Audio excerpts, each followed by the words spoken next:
ছাত্রদের হয়ে পুলিশের উপরে গুলি করল সেনাবাহিনী। ওই মুহূর্তে কেমন ছিল ছাত্রদের অবস্থা? এ যেন আস্থার নাম বাংলাদেশ সেনাবাহিনী। প্রিয় দর্শক, দীর্ঘদিন ধরে বাংলাদেশে আন্দোলন অনেক মায়ের বুক খালি হয়েছে।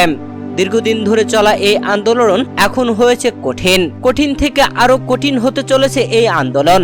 তবে এবার ছাত্রদের পাশে দাঁড়ালো সেনাবাহিনী। যেখানে মিরপুরে 4 আগস্ট ছাত্রদের আন্দোলনে বাধা দেয় পুলিশ, এক পর্যায়ে পুলিশ গুলিও ছোড়ে। তখনই সেনাবাহিনী আসে ছাত্রদের সামনে দাঁড়ায়। এরপরে ছাত্রদের আস্থার প্রতিদান দিয়েছে সেনাবাহিনী।